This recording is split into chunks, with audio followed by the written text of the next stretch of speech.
Bonjour, c'est Fabien Roussel et je vais répondre à toutes vos questions pour Brut. Alors.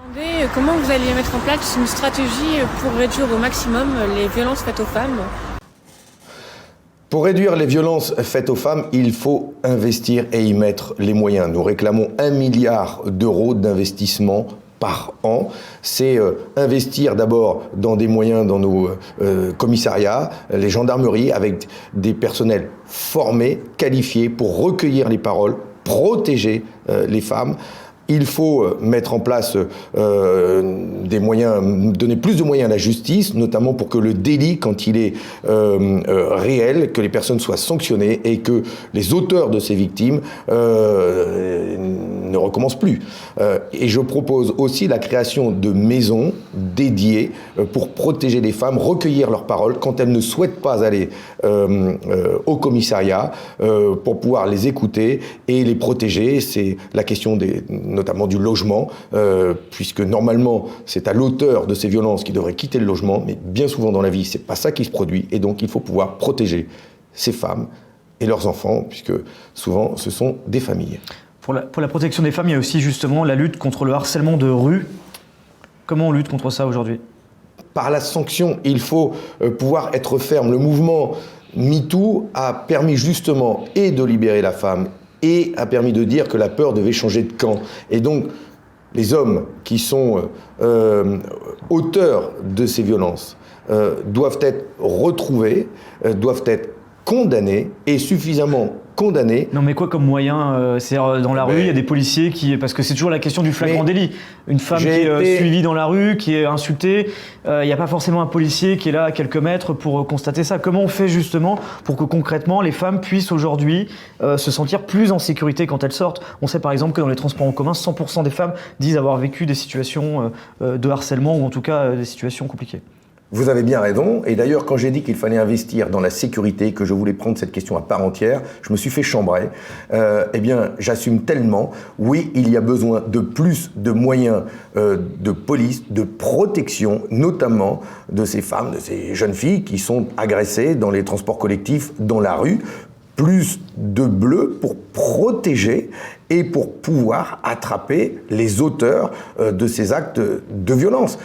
Mais ça ne suffira pas si derrière il n'y a pas des moyens donnés à la justice. Car bien souvent, quand une plainte est déposée, elle est traduite en justice au bout d'1 an, 2 ans, 3 ans. Je n'en veux pas aux magistrats. Ils demandent eux-mêmes plus de moyens et il faut investir aussi fortement dans la justice. Fabien Roussel, police, justice, on attend aussi d'un candidat de gauche qui parle aussi un peu d'éducation. Est-ce qu'on peut aussi anticiper tout ça et faire un effort d'éducation des hommes, des petits garçons, des jeunes garçons, pour éviter que ça arrive? Oui, et c'est le mouvement que nous devons enclencher, et dès maintenant. Mais vous voyez bien que les effets se produira plus tard dans la société. Donc d'abord la sanction y compris judiciaire, ça c'est tout de suite et on peut le faire immédiatement. La protection des femmes et la sanction contre les auteurs. Mais c'est bien sûr faire en sorte que nos enfants soient mieux formés, mieux éduqués au respect des sexes, de l'égalité en fonction du sexe, du genre, et ça commence dès l'école. Ça veut dire que nos enseignants aussi doivent mieux appréhender ces questions-là, intégrer dans leur formation l'égalité de toutes et de tous, quel que soit le sexe ou le genre. La question suivante. Alors, j'y vais. Qui est sur la tablette, sur l'écologie. Allons-y. Bonjour Monsieur Roussel, petite question. Quelles sont vos propositions pour faire face aux risques environnementaux liés au réchauffement climatique ? Des risques de submersion marine, de crues, de sécheresse, tous ces risques qui sont présents aujourd'hui et qui s'amplifieront demain. Eh bien, nous sommes dans la décennie où tout est possible. C'est maintenant qu'il faut agir et il faut y mettre les moyens. Il faut enclencher une véritable révolution écologique, transition écologique. Cela veut dire qu'il faut y mettre des moyens public, de l'argent pour pouvoir justement modifier nos modes de consommation, nos modes de production et nos modes de transport. C'est la raison pour laquelle nous proposons, nous, un investissement de 65 milliards d'euros d'argent public par an C'est d'ailleurs ce que préconise le GIEC, de mettre 6% du PIB par an, par pays, en Europe, en France, et nous, c'est ce que nous proposons. Ces 65 milliards d'euros d'argent public doivent justement servir à modifier nos comportements, à modifier nos modes de consommation, nos modes de déplacement, développer le train, transformer, protéger nos logements, éradiquer les passoires thermiques, faire le grand remplacement des chaudières. Trop de chaudières à fioul, c'est terminé. Il doit y avoir 0 chaudière à fioul le plus rapidement possible, mais le faire avec les gens, les accompagner, financer ces transformations. Ne tapons plus dans le porte-monnaie des Français, des travailleurs, des salariés, des jeunes. Faisons-le avec eux, et c'est pour ça qu'il faut beaucoup d'argent public. Question suivante.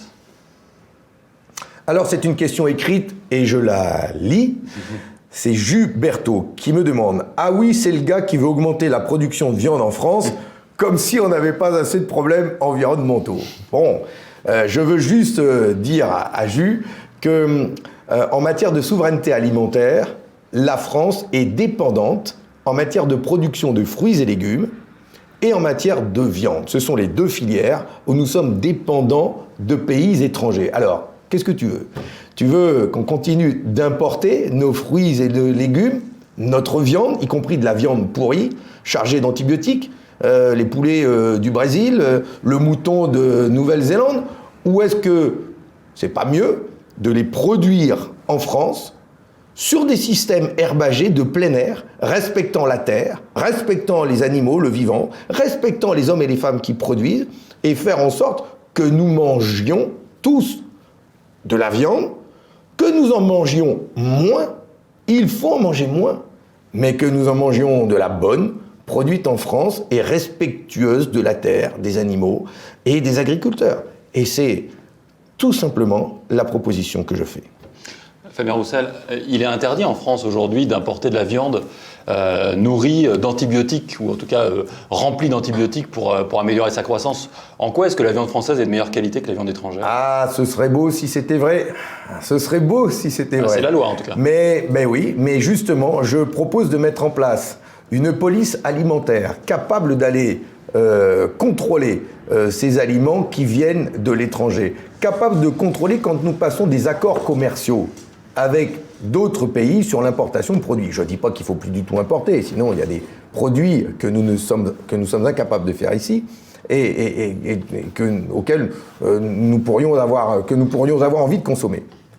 Mais il faut contrôler justement que les normes sanitaires que nous exigeons pour notre propre santé, pour le climat, mais que ces normes sanitaires, elles soient au moins respectées par ceux qui les produisent à l'étranger. Et donc oui, je veux beaucoup plus de contrôle et que ces normes soient respectées. Et puis, quand même, on importe aujourd'hui plus de 50% du poulet qu'on consomme en France, transformé en forme de nuggets et compagnie. On ne peut pas les faire chez nous. Avant, ça se faisait chez nous. Et donc, il vaut mieux produire chez nous ce que nous consommons chez nous, et en respectant ces normes. C'est une question de santé, c'est bon aussi pour le climat, et c'est bon socialement, parce que c'est de l'emploi, c'est du salaire que nous créons en France. La question suivante, M. Roussel, sur la tablette. Bonjour Monsieur Fabien Roussel, j'ai une question pour vous sur Brut. Je voulais savoir pourquoi vous êtes pro-nucléaire. Alors, je suis pro-mix énergétique. Je ne suis pas seulement pro-nucléaire, je suis pour aussi investir fortement dans les énergies renouvelables, dans les énergies éoliennes, issues de l'éolien, issues du solaire, de la géothermie, de l'hydraulique. D'ailleurs, c'est l'essentiel de l'énergie, c'est issu de nos barrages hydrauliques. Bon, les barrages hydrauliques, on ne peut pas augmenter la production, à moins de couler des vallées sous l'eau, ce que je ne propose pas. Mais nous pouvons investir beaucoup plus dans l'éolien, dans le solaire, dans la géothermie. Et puis investir parallèlement aussi dans la production d'énergie issue de nos centrales nucléaires, parce que notre volonté, mon objectif, c'est que nous arrivions à nous passer des énergies fossiles, c'est-à-dire du charbon et du pétrole, mais aussi du gaz à plus long terme. Mais tout de suite, c'est pétrole et charbon. Et pour se passer de ces énergies, il faut agir dans deux directions. La sobriété énergétique, investir dans les logements, dans les transports en mode doux, Et 2, augmenter la production d'électricité. Sinon, on ne pourra pas répondre aux besoins du pays, on ne pourra pas répondre aux besoins des entreprises, on sera toujours dépendant de puissances extérieures. Regardez ce qui se passe avec la Russie. Moi, je veux pouvoir retrouver notre indépendance, produire une électricité, une énergie décarbonée, provenant autant des renouvelables que du nucléaire. Il faut investir dans les deux et dans un service public. Je suis le seul à défendre un service public et des renouvelables et du nucléaire. Fabien Roussel, en ce moment, il y a beaucoup de consultations publiques dans des régions de l'Est de la France, dans la Meuse par exemple, autour de Bure, sur l'enfouissement des déchets. Les habitants ne sont pas du tout favorables à cela.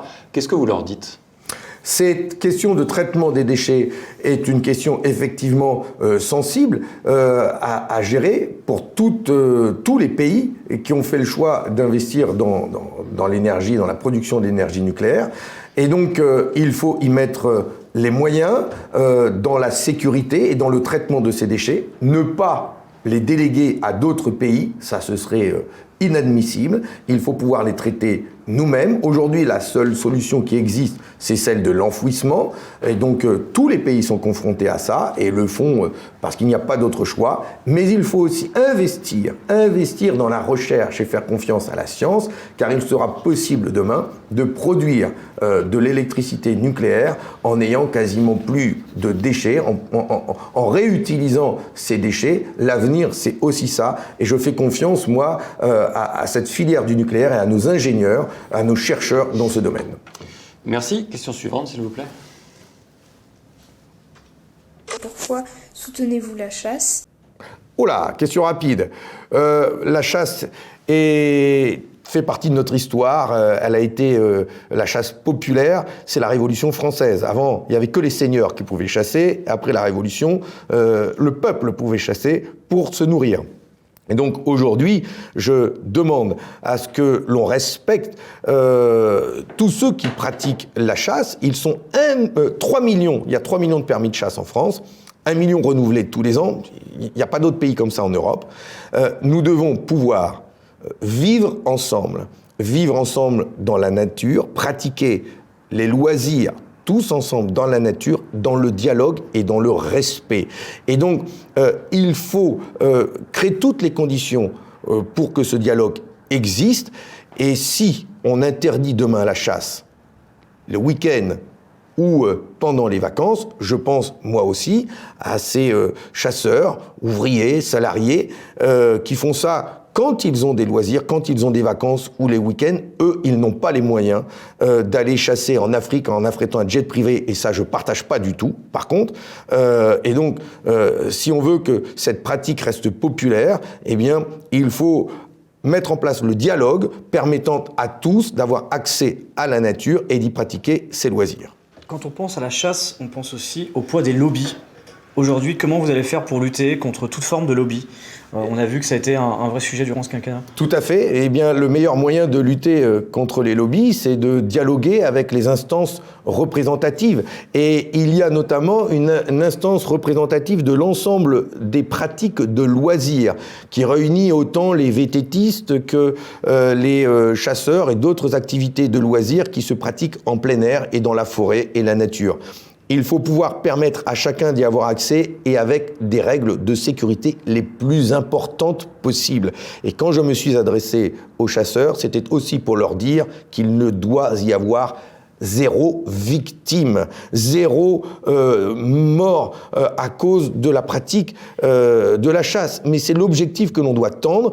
Tous les ans, ça diminue. Et il faut atteindre l'objectif zéro. Je précise aussi que les chasseurs ont la mission donnée par l'État de réguler des populations et aussi de payer, ce sont les chasseurs qui payent par leur fédération les dégâts provoqués par les animaux dans les pâtures, dans les champs, dans les sentiers. Et donc, si demain, on leur interdit de chasser, qui va réguler les populations? Qui va financer les dégâts provoqués par les animaux? Toute petite question sur la chasse encore. Vous avez dit c'était pour se nourrir, par le passé c'est vrai. Là vous avez employé plusieurs fois le mot de loisir, qui peut choquer pas mal de gens qui nous écoutent.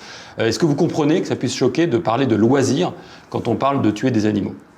Bien sûr, je le comprends parfaitement et j'en ai discuté aussi avec les représentants de la chasse. parce qu'ils doivent tenir compte qu'aujourd'hui, dans nos campagnes, il y a de plus en plus d'habitants, de personnes qui viennent des villes s'installer à la campagne. On l'a beaucoup vu ce mouvement-là d'ailleurs pendant la pandémie. Et donc nous devons apprendre à vivre ensemble. À vivre ensemble, ça veut dire à se connaître, à découvrir les pratiques, les usages des uns et des autres et montrer aussi le rôle que chacun joue à la campagne. Je regrette que l'on oppose tant la ruralité et la ville, ceux qui habitent à la campagne et ceux qui vivent dans les villes. Il faut apprendre à vivre ensemble et par le dialogue et arrêter d'interdire. Une société qui interdit, qui punit, c'est pas une société très positive. Moi, je souhaite celle de la confiance, du dialogue et de la bienveillance. Question suivante, s'il vous plaît. Monsieur Roussel, pendant le Covid, on a beaucoup parlé de précarité étudiante. On n'en parle plus trop aujourd'hui et c'est un grand absent de cette campagne politique. Je voudrais donc savoir ce que vous comptez faire pour nous qui sommes étudiants aujourd'hui.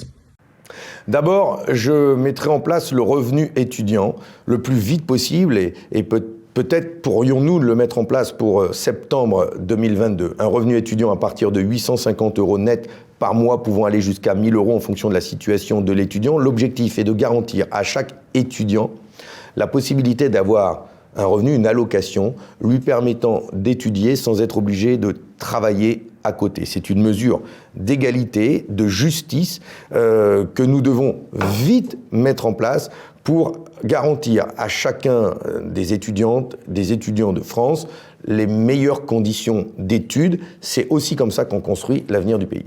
Donc c'est le fait de garantir aujourd'hui qu'un étudiant ne doit pas travailler à côté. Mais lui permettre, en tout cas, d'avoir le choix, parce que beaucoup n'ont pas le choix. Il y a seulement 6% d'enfants d'ouvriers dans les études supérieures. Voilà, ça c'est une réalité chiffrée. Et donc, il faut permettre à ceux qui souhaitent pouvoir consacrer 100% de leur temps aux études, à l'enseignement supérieur, de pouvoir le faire. Et ce n'est pas juste que certains ont des parents qui ont la possibilité de leur payer un appart privé, sans être obligés d'aller en coloc, et sans être obligés de travailler, et puis d'autres qui n'ont pas le choix. Voilà. Donc, garantissons l'égalité de tous les étudiants en France. La question justement sur le vote à 16 ans, est-ce que vous êtes pour ou contre ? Alors, la question du vote à 16 ans est posée comme un moyen de lutter contre l'abstention. Aujourd'hui, le vote à partir de 18 ans existe et pour autant, l'abstention est énorme parmi cette tranche d'âge des 18-25 ans. Alors, est-ce que c'est en l'abaissant l'âge à 16 ans que ça va changer les choses ? Je m'interroge, mais j'en doute même. Je le dis, mon choix n'est pas forcément d'abaisser l'âge du droit de vote à 16 ans, parce qu'abaisser l'âge du droit de vote à 16 ans, c'est abaisser aussi la majorité à 16 ans, et c'est donc l'abaisser aussi pour des questions de droit pénal, de justice, et ça veut dire que quelqu'un de 16 ans pourrait être demain jugé comme un adulte, et subir les mêmes peines qu'un adulte, et ça pose d'autres questions derrière. Par contre, je préfère donc que nous nous interrogions, nous responsables politiques, pour est-ce que les faire... deux vont forcément de soi, je veux dire, On pourrait décorréler les deux. On pourrait décorréler l'âge du vote et puis la majorité pénale. Mais alors, il faut ouvrir la question, savoir comment on peut décorréler les deux. En tout cas, pour convaincre des jeunes d'aller voter, et j'en ai rencontré tellement qui sont exigeants et qui ont de si belles exigences pour eux-mêmes, pour la société, pour le climat, pour l'intérêt général, eh bien, toutes ces exigences, il faut pouvoir non seulement les entendre, mais construire avec la jeunesse de notre pays, la France dans laquelle ils veulent vivre. Il y a une expression qui dit il faut que jeunesse se passe. Bien moi je dis, il faut que jeunesse se fasse, et il faut qu'on fasse ensemble. C'est pour ça que nous, politiques, on doit se remettre en question. C'est peut-être plus ça qui permettra de faire participer plus les jeunes aux élections. Et on a la question suivante.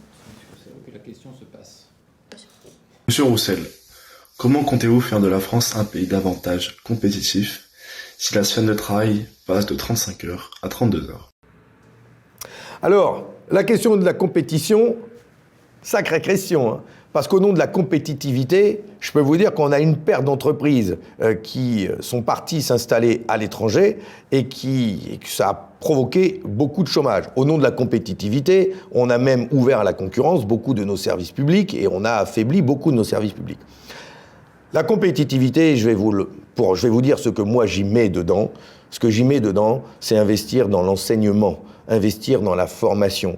Et nous aurons la France la plus compétitive, même si ce mot, je le mets entre guillemets, parce que on peut aussi y mettre des connotations qui ne sont pas forcément efficaces pour le climat, pour le bien-être de tous.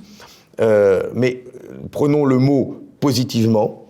Pour moi, pour avoir la France la plus efficace, la plus compétitive, c'est investir dans les hommes, dans les femmes, dans la jeunesse, dans la formation, dans le bien-être de chacun au travail.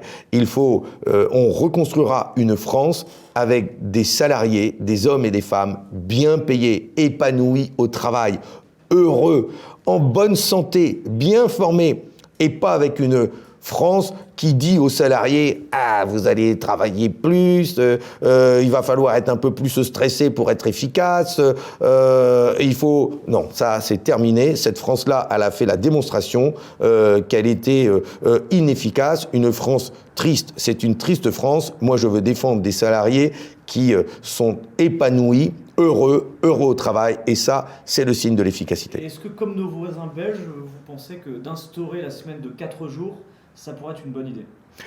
Mais non seulement c'est une bonne idée, mais on commence à le mettre en place. Et c'est pas moi qui le dis, c'est des chefs d'entreprise, notamment dans la restauration, dans l'hôtellerie, qui voient bien qu'ils ont du mal à recruter. Et pour pouvoir recruter, ils proposent à leurs salariés la semaine de 4 jours. Et donc si ça se fait tout seul aujourd'hui, mais il faut le favoriser, il faut pouvoir permettre à des salariés de pouvoir s'engager dans des métiers où il y a naturellement des horaires décalés. Et donc, comment on fait pour mettre en place la semaine des 4 jours, les 32 heures, dans ces professions, et comment on fait pour accompagner les entreprises, et parfois des petites boîtes, pour qu'elles puissent avoir des marges de manœuvre pour pouvoir le mettre en place. Question suivante. Bonjour Monsieur Roussel, vous faites partie du Parti communiste français qui, en 2012 et 2017, soutenait Jean-Luc Mélenchon. Je voulais savoir quels étaient les points de divergence qui ont fait que vous avez décidé de partir en campagne. Merci. Bonjour, merci pour votre question. Alors, nous avons exprimé très tôt des différences dans notre programme, dans le projet de société que nous voulons construire. Il y a la question de l'énergie, elle est fondamentale, et je l'ai dit, je suis pour un mix énergétique renouvelable et nucléaire, et lui ne veut pas entendre parler du nucléaire. J'ai mis très tôt aussi la question du droit à la tranquillité et à la sécurité pour tous. Cela m'a même été reproché, mais je la revendique, et je dis oui, qu'il faut investir dans ces moyens pour garantir à tous la tranquillité publique, et investir aussi dans nos services publics. J'ai aussi eu d'autres sujets qui ont montré nos différences. Quand j'ai tenu d'ailleurs cette grande soirée d'initiative de soutien aux salariés de Charlie Hebdo en défendant la liberté d'expression sans y mettre derrière d'adjectifs ou d'adverbes, cela a pu aussi m'être reproché. Puis enfin, sur les questions économiques, nous avons des différences d'approche. D'abord, nous ne disons pas que l'État, en dernier ressort, est celui qui doit empocher tout le monde.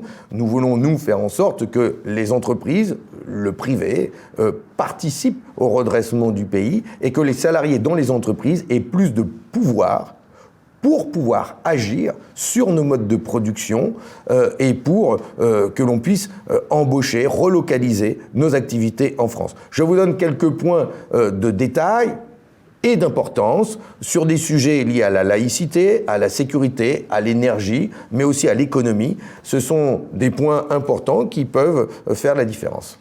Et d'un côté, on a aussi, dans le camp de la France Insoumise, des personnes qui disent mais on n'est pas en position pour l'instant d'aller au second tour, et le risque, c'est de voir finalement un duel Macron-Marine Le Pen. Et certains vous en tiennent responsable en disant cette désunion de la gauche. Mais d'accord, ça... Et question subsidiaire, est-ce que les électeurs de Roussel peuvent être des électeurs de Mélenchon? Ça, vous savez, en fonction de son âge, on n'a pas la même expérience. Mais moi, à 50 ans, j'en ai marre qu'on me dise à chaque fois, attention, il y a le Front National, au second tour, il faut voter ça, attention, la gauche ne sera pas qualifiée, il faut voter ça, et on vote par défaut.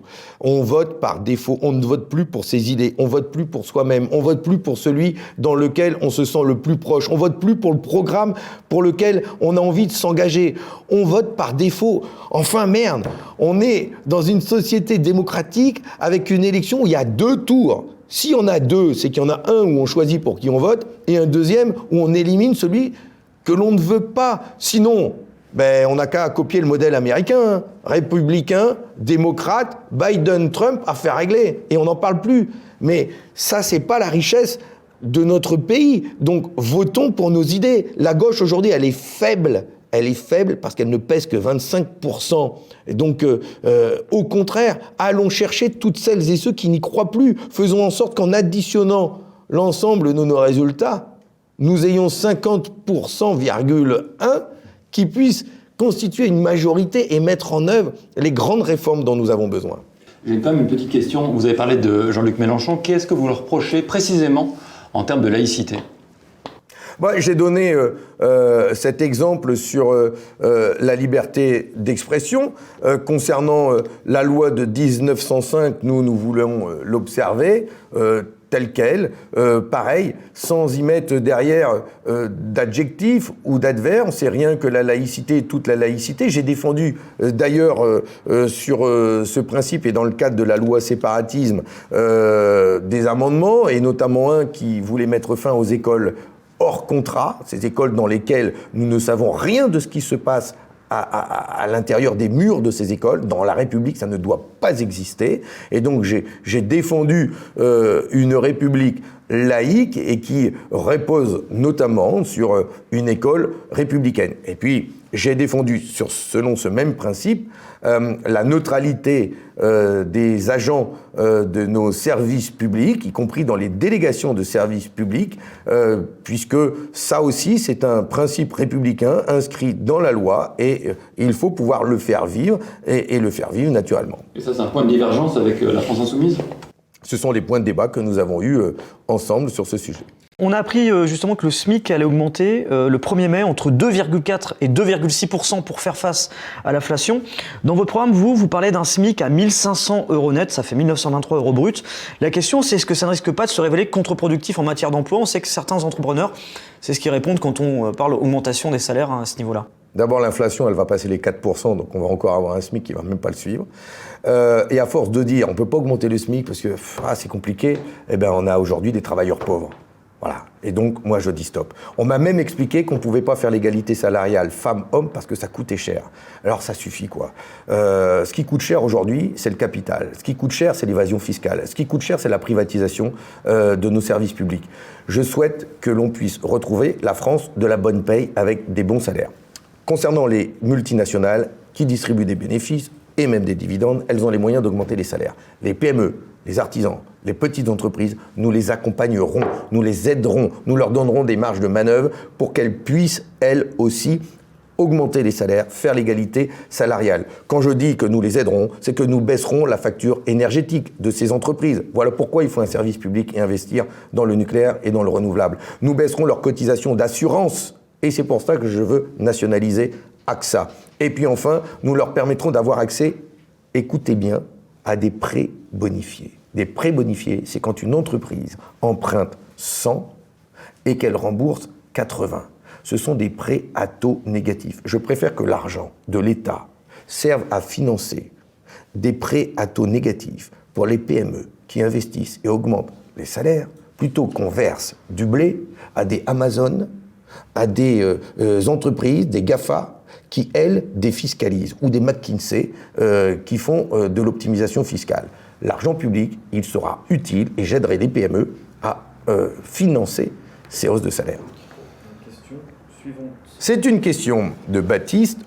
C'est quoi un communiste du XXIe siècle ? C'est un communiste heureux.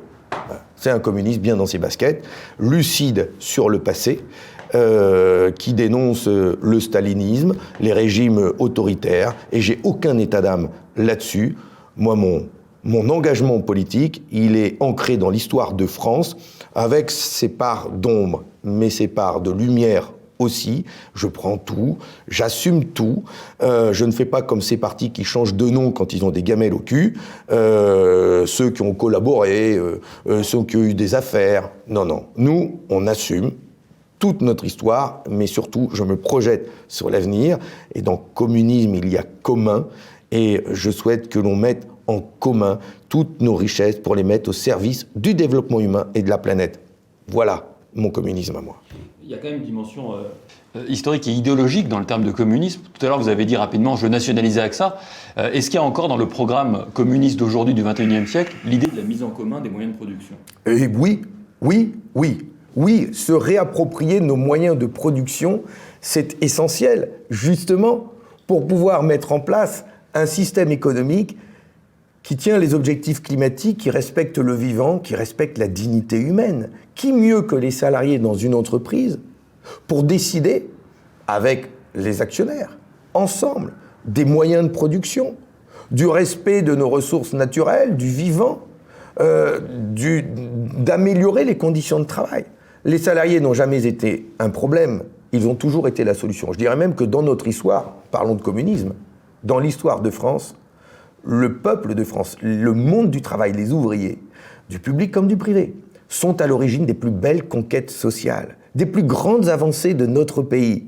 Et à chaque fois, le Parti communiste français a été à leur côté.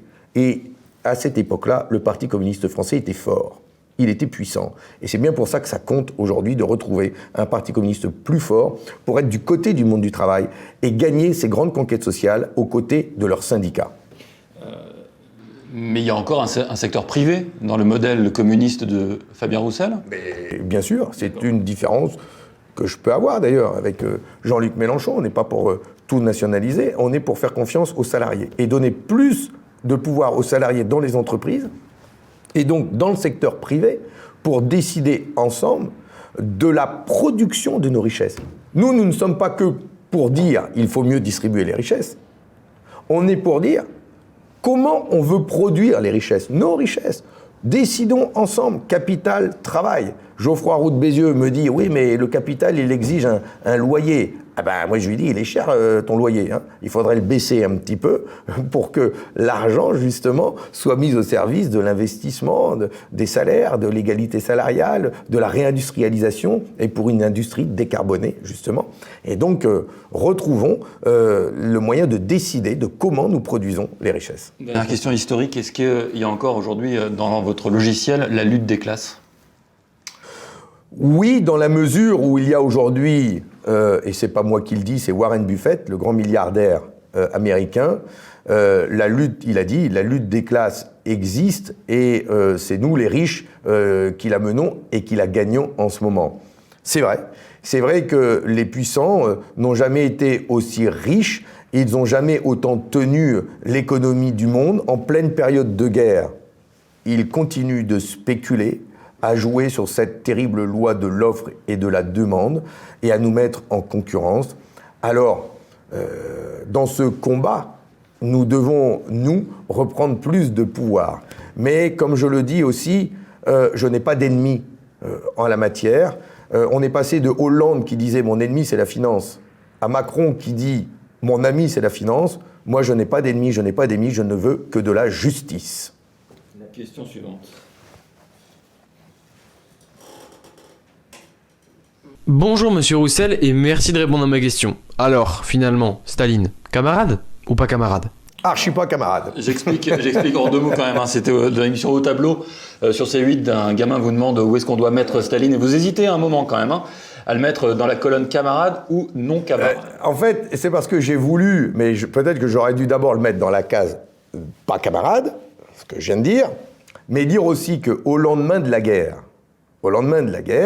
il a été célébré avec Roosevelt, Churchill, De Gaulle, parmi les héros qui ont permis d'abattre le nazisme.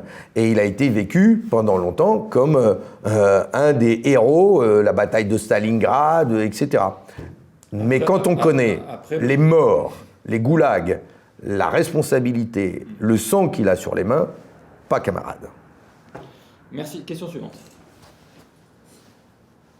Bonjour Monsieur Roussel, on sait que l'immigration est un sujet qui divise beaucoup lors de cette période de campagne électorale, notamment entre d'une part les candidats qui veulent accueillir tous les immigrés et ceux qui préfèrent plutôt atteindre un objectif de zéro immigration. Je voudrais donc savoir quelle est votre position et si vous êtes élu, souhaitez-vous mettre en place des mesures concernant cette problématique. Merci d'avance et bon courage pour la suite. Alors c'est une question importante. Je ne partage pas l'idée de zéro immigration. C'est impossible. Je ne connais pas un pays qui le mette réellement en place. Et d'ailleurs, en Angleterre, avec le Brexit, ils ont voulu le mettre en place. Et vous avez vu les grèves, les problèmes qu'ils ont eus. Ils ne trouvaient même plus de chauffeurs de camions pour les livraisons de la nourriture. Donc, je vis, moi, ces personnes, ces hommes et ces femmes qui sont aujourd'hui en France, qui sont venus en France il y a des années, qui ont bâti la France, qui ont cotisé pour la France, comme celles et ceux qui travaillent aujourd'hui, qui nous opèrent, qui nous soignent, qui nous nourrissent, qui participent à l'activité industrielle. Tous ces hommes et ces femmes qui viennent de pays extérieurs à la France et qui participent à la richesse du pays, à bâtir notre pays, à nous soigner, à tout faire. Ils participent à toutes les activités. Eh bien, il faut les respecter, leur donner des droits, les mêmes droits qu'à ceux, qu'aux citoyens français. Ils payent des cotisations. Ils doivent donc avoir accès aux mêmes droits que les citoyens français et on ne doit pas faire donc de différence pour cela. Mais est-ce que vous accueillez tout le monde ou vous mettez une limite ? Est-ce qu'on assouplit par exemple le regroupement familial ? Il y a aujourd'hui, mais le regroupement familial, il faut le respecter, d'abord le faire vivre. C'est inscrit dans notre Constitution, c'est inscrit dans la Convention européenne. Le regroupement familial a été mis en place au lendemain de la Seconde Guerre mondiale, justement par des pays d'Europe meurtris par et le nazisme et par ces cohortes de réfugiés qui fuyaient la guerre. Or aujourd'hui, le regroupement familial est honni, rejeté, vilipendé parce qu'on a oublié. On a oublié que nous-mêmes, nous avons dû fuir la guerre. On oublie aujourd'hui qu'il y a des millions de familles ukrainiennes qui fuient la guerre là-bas. Et on leur dénierait le droit d'aller rejoindre de la famille qu'ils ont en France, en Angleterre, dans d'autres pays de l'Union européenne. Un homme et une femme n'ont pas le droit de vivre leur amour ensemble quand ils sont de pays étrangers ou quand ils sont ensemble et que l'un travaille dans un autre pays. Voilà, moi je suis pour respecter ce droit qui fait partie de l'histoire de l'Europe. Alors vous dites pas d'immigration zéro, mais est-ce que vous la limitez quand même ou c'est porte ouverte, tout le monde peut venir ? Moi je suis pour mettre en place des voies légales et sécurisées de l'immigration pour lutter contre cette immigration illégale qui met en danger les familles qui, elles, sont obligées de prendre des risques. Donc, créer des voies légales et sécurisées, ça veut dire qu'aujourd'hui, il y a des règles en France, édictées et par le ministère du Travail et par le ministère des Affaires étrangères, sur des besoins qui existent dans certaines professions, dans certaines filières. Il faut respecter ces règles d'immigration, savoir accueillir, traiter les demandes, faire la distinction entre droit d'asile, activité économique, et faire vivre ces règles et les respecter tout bonnement. Mais est-ce que ça veut dire que quelqu'un qui migre pour des raisons économiques, qui arrive en France, vous l'expulsez dans son pays ? Mais bien sûr que non, et c'est bien pour ça que je parle des besoins et de la richesse même qui existe aujourd'hui dans notre pays, de la part de salariés. C'est pas forcément très clair dans la réponse. Ben oui, mais pourquoi vous donnez pas la parole à celles et ceux qui travaillent aujourd'hui, qui sont venus en France, qui travaillent dans des restaurants, dans des hôpitaux, qui ramassent nos poubelles, qui font la propreté, on leur donne la parole sur tous les jours. Mais ceux-là, je dis aujourd'hui que toutes ces professions qui viennent et qui participent à la richesse de notre pays. Monsieur Roussel, vous répondez pas forcément à la question. Vous répondez pas forcément à la question. Alors, précisez. Ces personnes-là, on leur donne la parole très régulièrement sur Brut, mais la question, c'est de se dire aujourd'hui, par rapport à la migration, est-ce que vous expulsez certaines catégories de personnes? Donc, vous n'expulsez personne. Je régulariserai. Tout le monde? Je régulariserai tous ces travailleurs sans papier qui sont aujourd'hui embauchés, qui payent des cotisations et qui n'ont même pas le droit de pouvoir circuler parce qu'ils font l'objet d'une OQTF, une obligation de quitter le territoire. Il faut donc régulariser ces travailleurs, ces personnes qui sont ici, parfois depuis de nombreuses années, et qui participent à la vie économique de notre pays. Et ceux qui ne sont pas régularisés ? La question, en fait, c'est d'être assez clair dans... Mais je vous parle de la régularisation des travailleurs sans papier. Et ensuite, et c'est pour ça qu'il y a une distinction à faire, il y a ceux qui doivent bénéficier du droit d'asile, ceux qui fuient la guerre, des catastrophes climatiques et qui sont venus chercher un refuge dans notre pays, dans d'autres pays d'Europe. Ils, eux, font l'objet du droit d'asile, qui est un droit spécifique, et je suis pour l'élargissement du droit d'asile, parce qu'on dit accueillir les réfugiés qui fuient la guerre en Ukraine, mais on n'applique pas le même droit pour ceux qui fuient la Syrie ou l'Afghanistan. Et donc, je suis pour faire respecter ce droit d'asile pour toutes et tous en élargissant ces bases. Et ensuite, il y a parmi la population immigrée, eh bien, ceux qui aujourd'hui ont une activité, sont en France depuis des années. Il faut leur donner le droit de pouvoir avoir les mêmes droits que nous quand on a une activité. Est-ce que vous avez évalué le nombre de régularisations que vous feriez ? Je ne saurais pas vous dire combien il y a aujourd'hui de travailleurs sans papier à régulariser. Vous m'excuserez, mais je n'ai pas de chiffre en tête. Merci. Mais je fais confiance à l'INSEE, à la DARES et à tous les organismes compétents dans ce domaine pour pouvoir vous le dire. Alors, la question suivante, c'est une question de politique internationale, surtout dans le contexte de ce qu'on connaît en Ukraine actuellement. Est-ce que la France doit sortir de l'OTAN ? Dans mon projet, il est prévu que la France sorte de l'OTAN, mais aujourd'hui, ce n'est pas l'actualité. L'actualité, c'est la paix, c'est le cessez-le-feu, c'est d'être unis, toutes les nations, contre Poutine pour faire cesser cette guerre, respecter la souveraineté ukrainienne. Nous mettrons à l'ordre du jour la sortie de l'OTAN quand la paix sera venue et quand sera venu le temps d'élaborer un nouveau traité rassemblant l'ensemble des pays de l'Europe, pas de l'Union européenne, de l'Europe. Nous sommes 50 nations, 50 États à vivre ensemble sur ce continent européen. Jetons les bases d'un traité de sécurité collective où nous pourrons aborder nos différends, nos problèmes, sans chaque fois les régler par les bombes et par des invasions. Mettons en place un traité de sécurité collective, et c'est dans cet esprit-là qu'il sera mis à l'ordre du jour le changement d'alliance et le changement de traité. Mais aujourd'hui, la priorité, ce n'est pas la sortie de l'OTAN, c'est la paix. Et il y a la dernière question. Dernière question sur l'appareil. C'est une question écrite. Mika Création, est-ce que vous allez rendre l'argent de votre travail fictif ? Question directe. Vous allez vite en besogne. J'ai fait l'objet d'un article de Mediapart, j'ai répondu à ces questions. J'ai exercé une profession, un métier avec cœur pour un député. Quand on est un militant communiste et quand on est un assistant parlementaire pour un député communiste, je peux vous dire qu'on ne compte pas son temps, ses heures de travail au service de la cause, au service du député. Et je suis certain que Il n'y a pas eu qu'un article, il y a aussi le parquet national financier qui a ouvert une enquête sur des soupçons d'emploi fictif. Mais je répondrai à toutes les questions qui me seront posées. Donc aujourd'hui, vous êtes serein de pouvoir apporter toutes les preuves de votre travail. Mais je suis serein comme quelqu'un qui, depuis des années, est un militant actif, ou en tant que militant, ou au service salarié d'un député. Je donnerai quand je serai interrogé. Pour et ces preuves écrites, vous les avez ? Mais j'ai tout.